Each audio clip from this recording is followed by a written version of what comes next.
大家好，我係 Wow 屌四影評，今日講下咧 Odyssey 奧德賽嘅 trailer。其實本身我就唔諗住去睇嘅，因為做2個禮拜咧就上畫啦。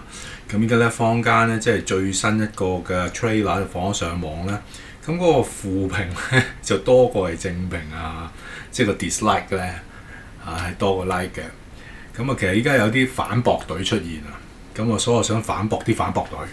然後之後咧，先講一講咧本身呢個奧德賽呢啲基本嘅資料啦。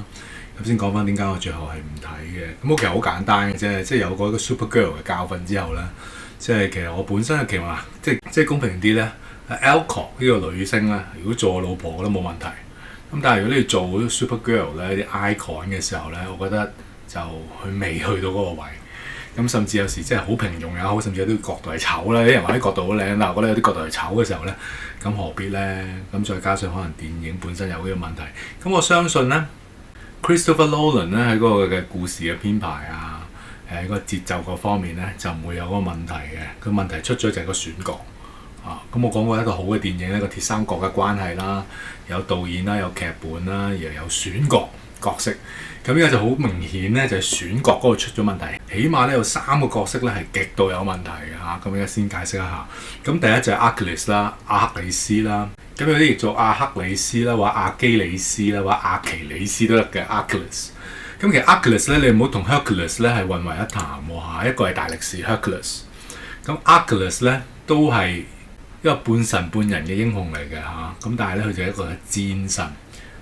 咁佢被譽為咧，即係喺荷馬史詩咧《伊利亞德》嘅裏邊咧，係被譽為呢個希臘第一勇士嘅嚇。即係換句話説咧 Hercules 係一個大力士啦，咁 Achilles 咧依家一個主人翁咧就係一個嘅戰神。咁佢兩個都係有半神半人嘅起源嘅。咁咧依家 Achilles 咧佢就係色薩利國王啦、佩留斯同埋咧海洋女神忒提斯啊個仔嚟嘅。咁點解會刀槍不入咧？咁就係相傳佢媽咪應該係捉住佢嘅腳果啦，咁啊浸落呢個嘅冥河嘅時候咧，咁佢全身就刀槍不入嘅，揸住嗰個腳果位咧，因為揸住咗啊嘛，就冇浸到呢個冥河，咁所以係爭嗰個位啦。因為阿基里斯之種啦，Achilles heel，咁佢全身浸過係冥河咧，其實刀槍不入係爭嗰個位嘅啫，你一吉中佢就瓜噶啦。所以咧喺個荷馬史詩裏邊咧，咁太陽神阿波羅咧就將特洛伊王子帕里斯嗰個毒箭咧就引導啊，本身射佢唔中嘅，但係偏係引導咧轉方位就射中佢腳跟，咁佢就瓜柴嘅。咁一代英雄咧都要死亡嚇，咁呢個都成為即係一個詞語嘅典故啦。比如每一個人咧都有個弱點，都有佢嘅死穴啦。咁頭先講咗啦，即係呢個荷馬史詩啦，同埋希臘神話嘅第一英雄戰神。咁好啦，如果你戰神嘅時候咧，點解揾嘅咁嘅騎咁嘢咧嚇？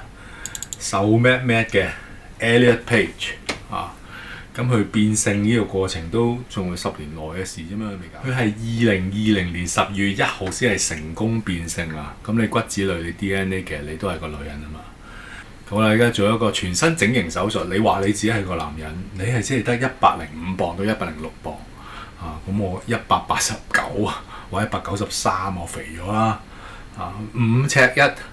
你5尺1矮得又瘦咩咩，然後你話俾我聽你要飾演個希臘戰神，你真係一個笑話嚟嘅喎，一個笑話嚟嘅喎。又同埋咧喺個最新嘅 trailer 裏邊，有時你睇戲都睇到㗎，即係好似我壞掉了咁樣，咁唔掂喎，又瘦又輕有啲改圖改到佢咧開個罐頭都冇力嘅，咁你何必咧？咁同一時間咧又比較傷害啊嘛，咁有啲人比較翻Brad Pitt 啦，畢比特。喺2004年嘅時候 ，Troy 特洛伊咁就係畢比特咧就飾演個 Achilles 嘅。咁起碼咧 Brad Pitt 係個真男人啦，都操得好靚啦。但係坦白講，當其時咧我都係唔滿意嘅。如果你對比翻咧嗰啲嘅希臘神話又好，嗰啲希臘嗰啲嘅石像雕像咧，佢哋個 body 會再 build up 得靚好多嘅，即係未必你話要去到咧係奧林匹克先生嗰一隻，你未必真係要去到咧健身冠軍嗰一種嘅。咁但係我始終都嫌咧 Brad Pitt 佢個 body 都係唔夠壯㗎，即係我嫌 Brad Pitt 都唔夠壯啊！而家你呢個 Elliot Page 咪即係馬騮咁樣點搞啊？咁呢個係一個一大笑話啦。然後應該仲有啲反駁隊先好笑，咁我陣間先再反駁啲反駁隊啦。好啦，另一樣嘢 Helen 又係咩回事呢？ Helen 咧喺個希臘神話裏邊咧就係特洛伊嘅海倫啊嚇 Helen of Troy。點解要強調佢係 Helen of Troy 咧？就係因為佢咧同個愛郎私奔咧就去咗特洛伊城，咁所以就 Helen of Troy，佢被譽為咧世上最靚嘅女人，傾國傾城噶啦。即係唔同城邑嘅王子咧都好想一睹佢芳容之外咧，想娶佢為妻啦。亦都因為佢咧導致到一個長達10年嘅特洛伊戰爭嘅。發動千艘船嘅史詩式傳奇故事啊！咁點解佢嘅美貌會傾國傾城呢？咁首先就係咧，佢又係半人半神咁佢係宙斯個女嚟嘅。咁佢少女時代咧已經靚到爆炸㗎啦，好多唔同嘅王子啊、國王啊爭相向佢求婚啦。咁海倫咁佢最後咧又嫁咗俾咧斯巴達，Spartan，We are Spartan， 佢嫁俾嘅斯巴達國王啊米洛斯嘅咁生埋小朋友㗎啦。咁嗰個時候咧。仲細神劈完話咧，防止一班落選者咧繼續去爭奪呢個 Helen， 所以佢哋最後發誓啦，所有求婚者雖然失敗，但係之後如果有邊個夠膽咧再嚟奪走海倫嘅時候咧，大家就要一齊去討伐佢。咁所以點解最後大家會討伐 Troy 特洛伊咧？就係因為阿海倫同佢嘅愛郎呢個王子啊，特洛伊王子帕里斯私奔啊嘛，走翻去呢個嘅特洛伊城啊嘛，所以大家就會天下圍攻佢啦，就咁解。咁當然啦，你咁多係半人半神嘅時候咧，好多時候都係同嗰個神話有關係咧，咁可信性存疑嘅。咁我今日就唔同你講解咧，即係神話都有佢可能真實嘅一面啊，諸如此類，我就唔同你講呢啲。但我就係想講，我都好欣賞個留言就係話咧，你有邊有一尊嘅一啲古希臘神像啊、石像，你會見到黑人嚟㗎？係咪啊？個個都身材比例係黃金比例嚟㗎啦，你邊會揾一個5尺1嘅104磅5磅嘅去做 Achilles？ 係咪一個笑話？然後你依家去揾一個黑人去做呢個傾國傾城嘅女人嗱，女人黑人都可以靚嘅都可以傾國傾城嗰時都用咗 Storm 嗰個嚟做個比喻，佢真係夠晒靚啊嘛！但係有時你唔啱嗰個嘅歷史背景、歷史時空。完全凌駕晒，即係我唔係話要你嗰啲嘅武器啊、盔甲啊100%跟足歷史、跟足考古，但係你唔可以完全係180度調翻轉噶嘛。咁咪好簡單啫。我哋會唔會揾個黑人去演唐三藏啊？我哋會唔會揾個黑人去演啊溥儀皇帝啊？唔會噶嘛。咁你何苦要揾個黑人咧去演呢個海倫咧？傾國傾城嘅靚女 Helen 咧，同埋你睇 trailer， 即係同 Supergirl 一樣啫嘛，都係咁嘅款。唔 match 嘅喎，有啲角度係核突嘅喎。當然啦，佢而家着翻一啲嘅時裝嘅時候咧，有啲角度係靚嘅。咁但係你放落嗰個時空話係全世界最靚嘅女人嘅時候，你 just a joke 係咪先？因為 Lupita 佢飾演海倫，你話咪得啖笑啊？由佢啲叫喊嗰樣咧，我都睇到喊，何必咧？係咪啊？咁所以你已經有2個角色咧係得啖笑啦。OK，咁第一個就係用 Elliot Page， 咁 Elliot Page 要做一個全新嘅結構性轉型手術。你得個104磅5磅5尺1，咁你飾演呢個係古希臘神話嘅英雄戰神，呢個係一個笑話啦。然後你揾一個黑人 Lupita 係飾演呢個傾國傾城嘅海倫，呢個第2個笑話。咁第3個笑話咧，雅典娜女神咧揾咗 Zendaya， 唔好玩啦。咁雖然 Zendaya 唔算係話好黑嗰種，咁但係喂，你而家係古希臘女神啊，你揾個 Zendaya 嚟做乜嘢啊？係咪啊？即係得啖笑咯，即係你會見到個蜘蛛精咧係黑人嚟嘅，你得啖搞笑喎！你林黛玉係黑人啦，轉身佢黐線嘅一本，我都話啦，你個鐵三角你其中一角已經崩潰咗啦。咁當然可能都好過 Supergirl 係咩咧？佢嗰個成個三角形係三個完全崩潰啊嘛，無論導演啦、劇本啦同埋演員。咁依家我估計咧，就純粹係演員選角嗰個咁，同埋嗰個男主角咧，阿麥迪文咧，佢就飾演翻奧德賽裏面個主角啊嘛。奧德修斯嘅，或者佢譯做咧俄底修斯，咁佢都係古希臘神話裏面一個著名英雄啊。點解咧？佢本身就係伊薩卡嘅國王嚟嘅，但係又記唔記得個頭先天下圍攻嗰個特洛伊咧？咁佢就出呢個詭計既然咁耐都久攻不下，不如就用呢個 Trojan 就用呢個嘅木馬屠城特洛伊木馬屠城計就係佢諗出嚟嘅。咁佢成個過程咧，其實打仗就打10年。咁但係咧，佢諗住之後翻屋企嘅過程裏邊咧，但開展咗佢個10年嘅歸鄉之旅嘅。所以其實離開咗屋企咧20年嘅。因為睇 trailer 裏邊你會見到咧，佢自己屋企嘅老婆俾人奪去啊，可能皇位俾人奪去啊，仔個條命都危危乎啦。咁貓女就係老婆啦，蜘蛛俠就係佢個仔啦。咁所以個故事就係咁樣。我相信呢一部分其實都 OK 嘅。你睇到佢會打獨眼人啊，你會睇到佢打精靈啊，你睇到佢海上面都會見到好大嘅漩渦啊，可能應該有女妖啊咁樣啦，而家又落雨啦，咁啊照落算啦。咁所以其實咧，奧德修斯佢本身就係一個希臘聯軍嘅首領嚟嘅，但係因為咧睇翻故事細節就係咧，佢捉弄咗咧海神波塞頓，或者有啲譯做波塞冬啦。咁所以咧，佢本身係好簡單嘅回航咧，就搞咗要10年就咁解。咁但係你而家你起碼有3個角色咧係窒礙咗嗰個時候咧，我唔想再縱壞咧。我唔想再縱壞咧啲荷里活嘅 DEI 啊，佢總係有啲嘢咧要係塞落我哋個腦度，總係有啲嘢咧係想改變我哋諗法，即係彷彿好似我哋唔識用腦咁樣咯。咁我而家首先係反駁一啲反駁隊啊。嗱，首先個 post 佢就話咧要持平啊，佢試過用我哋啲反方嘅理由咧，嘗試去拆解懶係持平係點樣咧，係反對套電影，但係咧佢就係避重就輕，佢冇講到頭先最重要嗰個問題，選角失敗。咁譬如佢講咩避重就輕咧，輕騎好多嘅原因咧。希臘文化部咧應該都資助咗呢套嘅電影嘅。奧德賽咧好似喺希臘文化部嗰度攞到650萬歐元咁樣嘅。咁所以咧佢度話啦係極右啊嚇，即係話啲希臘極右咧就即係賭錢落海啦咁樣啦。咁我自己角度就係、喂，你唔係一反對呢啲就係極右噶嘛。咁你何嘗又唔係極左咧？所以我唔想用咩極左極右，我係想講 right or wrong 啫。因為 totally wrong，你揀一個5尺1嘅做英雄，係咪得啖笑啊？你揀一個黑人，你就嗰時候全世界最靚嘅女人，嗰、個時候啊，你唔好玩啦，係咪啊？有 Zendaya 呢個黑人底嘅，你叫佢去做雅典娜女神 ，it's crazy 啊！即係除咗第一個質疑就係話咧，極右覺得啦，又係就係賭錢落海之外啦，咁第二個問題就係啲膚色問題啦。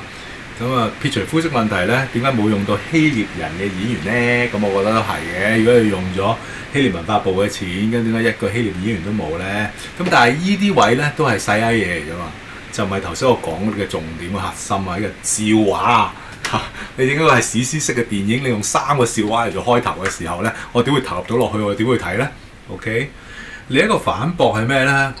佢開始就話啦，一來屈你極右啦，二來屈你都係民族主義解讀就唔啱嘅。喂大佬，咁你而家係講緊荷馬史詩啊嘛，希臘古詩啊嘛，同希臘嘅文化極度有關係。咁你又同咩民族主義解讀錯誤有關，咁都黐線㗎，即係上綱上線嘅喎，屈得就屈嘅喎，即係佢唔係同你講道理咯，佢扣你帽子啫。我最憎就係呢啲嘅。咁佢又喺度懶係學術咁樣啦，咁佢又話啦，咁其實希臘國家建構咧好大程度上咧都係建構喺啲古典希臘遺產啦、古典文學裏邊啦，尤其是荷馬史詩嘅，咁成為咧可能希臘民族符號。即管如此啊，有一個教授就係 Plansos， 佢就話啦，警告就唔好以民族主義去解讀呢啲古代文本。我哋邊有民族主義解讀古代文本啫？你夾硬 DEI 係咁黑人去解讀佢啫嘛，係咁逼我哋即係去重新認識咁樣洗我哋腦嘅喎。佢話啦，海倫呢、Helen 呢啲啊、Achilles 呢啲咧都唔係歷史人物。假如真係要有一場演出，可能當係舞台劇喺非洲演出嘅時候咧，就絕對完全可以由一個非洲演員嚟演。咁如果喺東南亞嘅，喺越南就係越南人做 Helen 喺日本就係日本人做 Helen。咁我哋講聖鬥士嘅時候我哋都有雅典娜咁都係靚噶嘛，係咪啊？同埋都唔係講荷馬史詩，係咪？咁但係打12宮咁樣，但我哋而家唔係嗰個向度啊嘛。即係如果你用舞台劇、漫畫完全圓空嘅角色冇問題，但係你而家又要扮史詩式電影啊嘛，咁你搞乜鬼啊？你又要好史詩又話係希臘荷馬古史詩嘅時候，咁但係而家你用笑話開始嘅時候，我覺得兩樣嘢係唔 match 嘅喎，何必呢？佢仲有喎，仲串嘴就係話呢，你以前啲舞台劇都係揾男性嘅客串㗎啦，唔俾女性上台㗎嘛，即係好似《霸王別姬》咁樣啦。哎呀，君雖一別要死咁，即係用男人去扮啦嚇。咁但係都係嗰句啦，我哋依家唔係講緊昔日嘅舞台劇啊嘛，即係你而家係想用翻荷馬古斯去拍一套史詩式嘅電影啊嘛，依家變咗係宇宙級嘅笑片嘅時候，咁何必呢？起碼你個開頭我覺得係笑，即係起碼你依家3個選角嗰度呢係一個笑話嘅時候就食得屎噶咯喎。咁我欣賞呢，有啲師兄嗰啲嘅留言係精彩㗎，即係當有啲呢反駁隊呢，即係懶係用學術角度反駁嘅時候呢，咁有一個師兄就話啦。話翻個希臘學家，你祖先留低咁多石雕啊，有邊個係黑人嚟㗎？男就係男，女就係女嚟㗎啦嚇！佢哋將自己嘅審美標準啊、審美角度嘅文化就丟喺個石像度啊，費事你哋後世喺度亂咁噏啊，亦都可以知道，亦都可以傳承。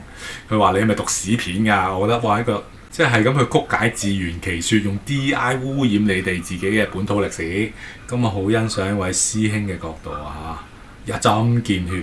咁另一個就話啦，揾隻豬嚟演都得㗎啦，咁我同意喎。你中意咁樣拆散晒嘅時候，你中意砌乜都得㗎啦，你揾個外星人演都得㗎。咁事實上你半人半神啊嘛，咁呢啲嘅遲啲再講啦，費如講越遠啦。